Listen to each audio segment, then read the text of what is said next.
Hey everybody, Steve here again at the Illinois store and in our recording studio. And I want to show you a couple of things, but primarily this video is about the Craviotto kit. The symbols that you see in this video are from our Genesis by Maxwell line, which is our relathed, rehammered symbols. And these happen to be all old A's. There's a separate video about this that talks about the symbols, the process, and also our upcoming open house at the Chicago Drum Show on the Friday after load-in from 6 to 9 p.m. There'll be symbol demonstrations on how we do the lathing and hammering. My son Steve Jr. does that, and also our other employee Eric Binder. But this particular video is mostly about the kit. This kit is a kit that Johnny made in 2013, and this was the first production kit of what we called the Craviotto Vintage Series. The Vintage Series is all poplar shells, USA poplar shells, with rounded baseball bat edges top and bottom, and they are designed, we only did these in 9x13, 16x16, 14x22, 6.5x14, and they're designed to emulate that big, fat, full vintage sound from the 50s and 60s. Poplar was a key wood to that. The poplar back in those days was used as a middle ply with either mahogany or maple on the interior and exterior plies. But the thing about this is that maple is a wonderful sounding wood, but poplar is actually warm and fat like mahogany. And the reason that it's important is because mahogany is becoming very, very hard to come by. There's a import-export restrictions, and there's a list of woods that are restricted, and it's called the CITES list, which is C-I-T-E-S.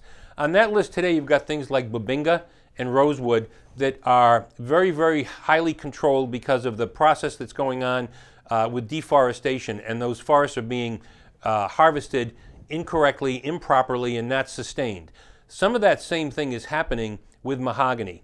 So the wonderful imported mahogany that we use is the highest quality mahogany possible, but it's also becoming very, very difficult to get. As a result, we're even taking it out of the offering line for Craviotto because it's so hard to get, and we actually think it may end up on that CITES list before too long. So what we've looked for is what's a good alternative to mahogany. And poplar is a wonderful alternative. It has that same kind of a sound that mahogany has. Warm, fat, best with larger size drums like you see here, mid to lower tunings, rounded baseball bat edges for that fat, full, open sound. So it's a great alternative to mahogany, absolutely great. And on these particular Vintage Series kits, because poplar is a generally unattractive wood by itself and has streaks of green and brown in it, it's difficult to match it up on a solid shell kit for natural finish kits. So these kits are offered in a sparkle lacquer. In this case, the first production kit was a silver sparkle lacquer. So what I'm going to do is give you a sense for how these sound. The 6.5x14 snare is tuned a little bit lower. All the drums are tuned in that medium to lower range. I've got fiber skin heads on the batter side on the toms, a power stroke on the bass drum, and it'll give you a sense for the fatness and fullness. And then you can hear it with these relathed, rehammered cymbals in the mix too. So here we go.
So, as you can see, big, full, fat sound, all Poplar steam bent shells, beautiful silver sparkle lacquer.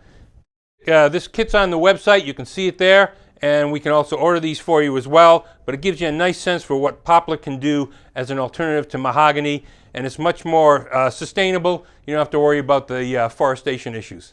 Thanks.